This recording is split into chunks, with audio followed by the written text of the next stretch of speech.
경건의 시간을 시작하겠습니다. 사도신경 고백하겠습니다. 나는 전능하신 아버지 하나님, 천지의 창조주를 믿습니다. 나는 그의 유일하신 아들, 우리 주 예수 그리스도를 믿습니다. 그는 성령으로 잉태되어 동정녀 마리아에게서 나시고 본디오 빌라도에게 고난을 받아 십자가에 못 박혀 죽으시고 장사된 지 사흘 만에 죽은 자 가운데서 다시 살아나셨으며 하늘에 오르시어 전능하신 아버지의 하나님 우편에 앉아 계시다가 거기로부터 살아있는 자와 죽은 자를 심판하러 오십니다. 나는 성령을 믿으며 거룩한 공교회와 성도의 교제와 죄를 용서받는 것과 몸의 부활과 영생을 믿습니다. 아멘.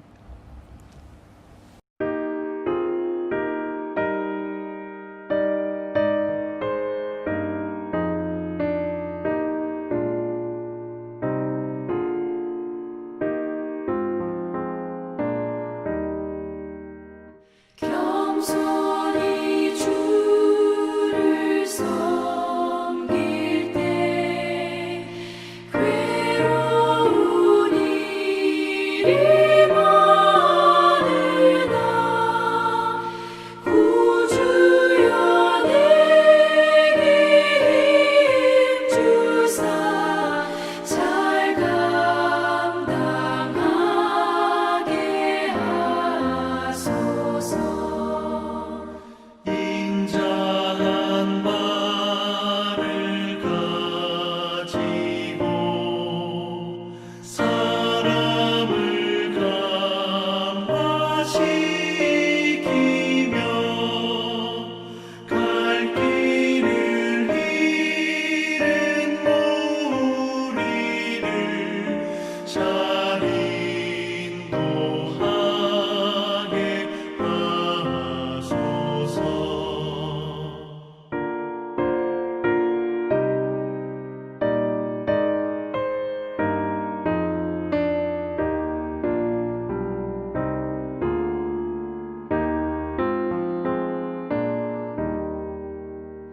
구주의 귀한 인내를 깨달아 알게 하시고 굳건한 믿음 주셔서 늘 승리하게 하소서.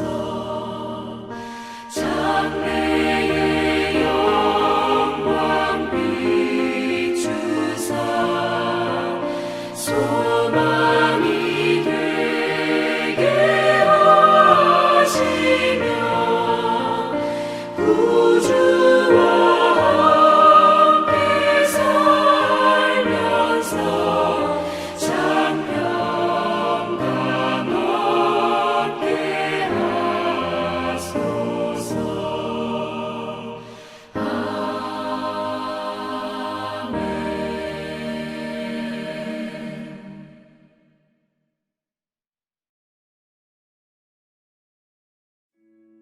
7월 14일 오늘의 말씀은 이사야 3장 13절에서 4장 6절입니다. 여호와께서 변론하러 일어나시며 백성들을 심판하려고 서시도다. 여호와께서 자기 백성의 장로들과 고관들을 신문하러 오시리니 포도원을 삼킨 자는 너희이며 가난한 자에게서 탈취한 물건이 너희의 집에 있도다. 어찌하여 너희가 내 백성을 짓밟으며 가난한 자의 얼굴에 맷돌질 하느냐. 주 만군의 여호와 내가 말하였느니라 하시도다. 여호와께서 또 말씀하시되 시온의 딸들이 교만하여 느린 목 정을 통하는 눈으로 다니며 아기작거려 걸으며 발로는 쟁쟁한 소리를 낸다 하시도다. 그러므로 주께서 시온의 딸들의 정수리에 딱지가 생기게 하시며 여호와께서 그들의 하체가 드러나게 하시리라. 주께서 그날에 그들이 장식한 발목고리와 머리의 망사와 반달 장식과 귀고리와 팔목고리와 얼굴 가리개와 화관과 발목 사슬과 띠와 향압과 호신부와 반지와 코고리와 예복과 겉옷과 목도리와 손주머니와 손거울과 세마포옷과 머리수건과 너울을 제하시리니 그때 썩은 냄새가 향기를 대신하고 노끈이 띠를 대신하고 대머리가 숱한 머리털을 대신하고 굵은 베옷이 화려한 옷을 대신하고 수치스러운 흔적이 아름다움을 대신할 것이며 너희의 장정은 칼에 너희의 용사는 전란에 망할 것이며 그 성문은 슬퍼하며 곡할 것이요 시온은 황폐하여 땅에 앉으리라.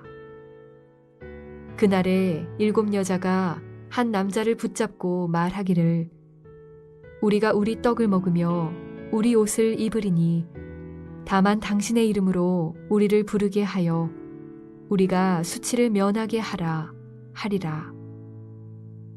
그날에 여호와의 싹이 아름답고 영화로울 것이요 그 땅의 소사는 이스라엘의 피난한 자를 위하여 영화롭고 아름다울 것이며 시온에 남아있는 자 예루살렘에 머물러 있는 자 곧 예루살렘 안에 생존한 자 중 기록된 모든 사람은 거룩하다 칭함을 얻으리니 이는 주께서 심판하는 영과 소멸하는 영으로 시온의 딸들의 더러움을 씻기시며 예루살렘의 피를 그 중에서 청결하게 하실 때가 됨이라.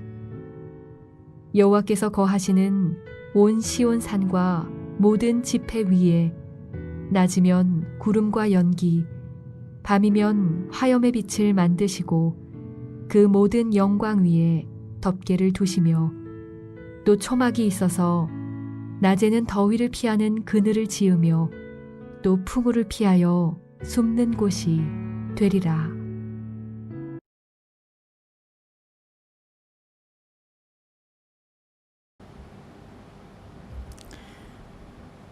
샬롬, 반갑습니다. 오늘도 참으로 좋은 날입니다. 하나님의 은혜가 여러분들과 함께 하시기를 축원합니다.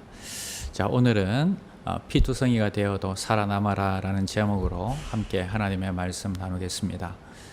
주님께서는 예루살렘의 심판을 말씀하십니다.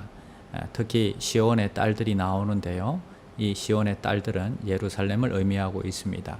16절에 보면 시온의 딸들이 길거리에서 남자들을 이상한 눈빛으로 유혹하며 또 이방 여인들이 그랬던 것처럼 온갖 화려한 장신구로 자신을 치장하고 있는 모습을 보여줍니다. 16절 여호와께서도 말씀하시되 시온의 딸들이 교만하여 느린 목 정을 통하는 눈으로 다니며 아기작거려 걸으며 발로는 쟁쟁한 소리를 낸다 하시도다. 저는 아기작거리며 아기작거려 걸으며 발로 쟁쟁한 소리를 내는 것을 잘 모르겠는데 아마 남자들을 유혹하기 위해서 뭔가 특별하게 보이려고 하는 것 같습니다. 그뿐만 아니라 이렇게 시온의 딸들이 자신을 화려하게 꾸미는 것은 단지 자신을 아름답게 보이기 위함만이 아닙니다. 그것은 이방 여인들이 자신의 신을 섬기면서 자신의 신에게 경배하기 위해서 나아갈 때의 모습인 것입니다. 예루살렘을 천박한 여인으로 의인화하고 있는 것입니다. 19절에 보니까 계속 나오죠. 17절에도 나오고 여호와께서 그들의 하체를 드러나게 하실 것이다. 18절에 보니까 주께서 그날에 그들의 장식한 발목고리와 머리의 망사와 반달고리와 귀고리와 팔목고리와 얼굴 가리개와 화관과 발목사슬과 띠와 향합과 호신부와 반지와 코고리와 예복과 겉옷과 목도리와 손주머니와 손거울과 세마포옷과 머리수건과 너울을 제하리니. 자, 이런 수많은 장식구들이 나오고 있습니다. 여인들이 보면 야, 나 이거 다 갖고 싶다, 다 사주세요 할 것 같던데 이런 것들을 가지고 있던 여인들이 이것들을 다 빼앗긴다는 것입니다. 하나님은 길거리에서 남자를 유혹하기 위해서 분주히 움직이는 이 여인들과 또 화려하게 치장하고 있던 이방신을 섬기는 여인들의 모습을 통해서 지금 이스라엘 민족의 신앙과 그들의 삶이 바로 지금 그러하다는 것을 지적하고 있는 것입니다. 그리고 그러한 이스라엘 민족을 심판하시겠다 말씀하십니다. 자, 24절. 그때 썩은 냄새가 향기를 대신하고 노끈이 띠를 대신하고 대머리가 숱한 머리털을 대신하고 굵은 베옷이 화려한 옷을 대신하고 수치스러운 흔적이 아름다움을 대신할 것이며, 평소에는 향수를 뿌리고 그리고 고운 허리띠를 메고 있던 사람들이 썩은 냄새가 나고 그리고 새끼줄에 감기고 그리고 머리는 다 빠져서 대머리가 되고 이런 고운 옷들이 또 상복을 걸치고 이런 얼굴들로 바뀌게 된다 하는 것입니다. 자, 하나님은 향기가 썩은 냄새로 변하게 하실 것이고 허리띠가 노끈으로 바뀌게 하시겠다. 이런 말씀을 하시는 이유가 뭘까요? 바로 시온의 딸들이, 예루살렘이 타락했고 그것을 심판하시겠다 하는 것입니다. 그 심판의 정도는요, 이 시온의 딸들의 머리에, 정수리에 딱지가 생기게 하시겠다. 하체가 드러나 열방 민족들에게 수치를 당하게 하시겠다. 이렇게 말씀하십니다. 하나님을 떠나서 바알과 아세라 신을 숭배했던 이스라엘 이 민족을 향한 하나님의 분노와 이 심판이 얼마나 무섭고 두려운지를 보여주고 있습니다. 이런 말씀이 우리에게도 경각심을 이제 불러일으키고 있습니다.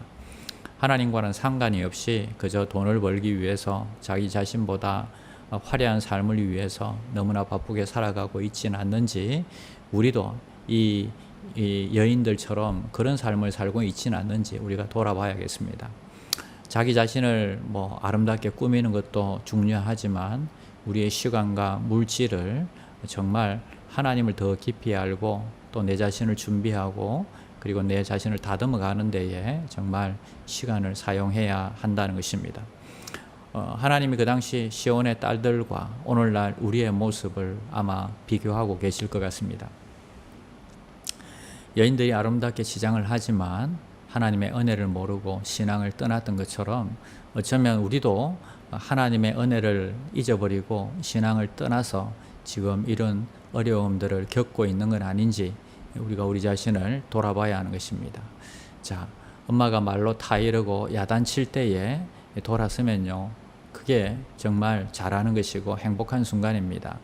그러나 계속 잘못된 길로 가면 결국 해초리를 들고 종아리를 때릴 때가 되면 돌이킬 수가 없죠.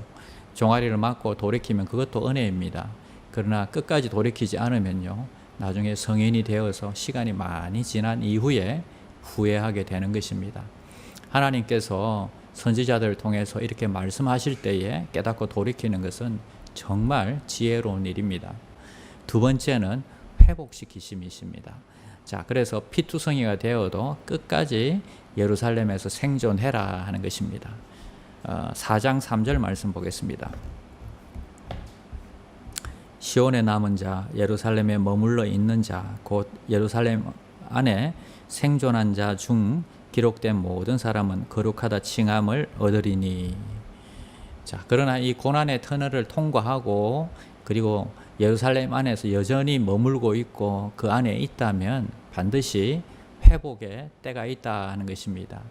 자, 그러므로 피투성이가 될지라도 예루살렘에 머물고 끝까지 생존해야 하는 것입니다.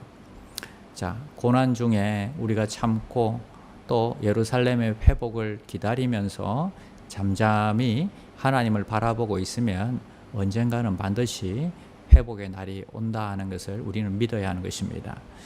예루살렘에 머물러 있는 사람들, 그 명단에 기록된 사람들 모두 거룩하게 하시겠다, 이렇게 말씀하십니다. 요즘 주일마다 예배를 드릴 때요, 들어오면서 손 세척하고요, 그리고 소독하고 이름을 다 적습니다. 근데 저는 이름을 적을 때마다 자, 누구 이름 적고요, 마음속으로 천국 이렇게 하면서 이름을 적습니다. 여러분, 생명책에 이름이 기록되는 것처럼 얼마나 감사한지요. 그것처럼 정말 저 공책에 내 이름이 적히는 것처럼 여러분, 생명책에 우리 이름이 기록되어 있다면 얼마나 감사하겠습니까?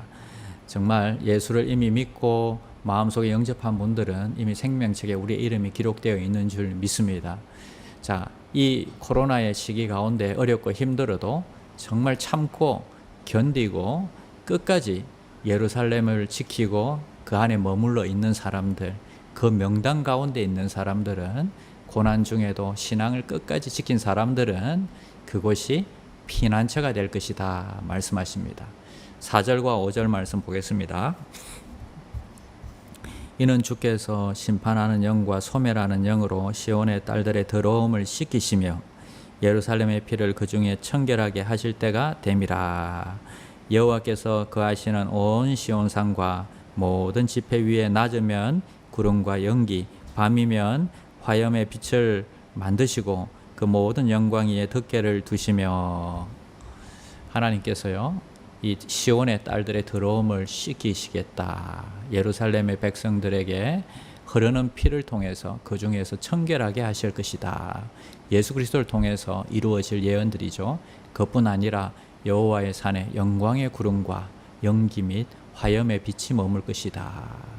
자, 여러분, 하나님의 성전 안에는요, 예루살렘 안에는요, 이런 영광의 구름과 화염의 빛이 머물 것이다. 그들의 안전을 지켜주는 보호망이 있다는 것입니다.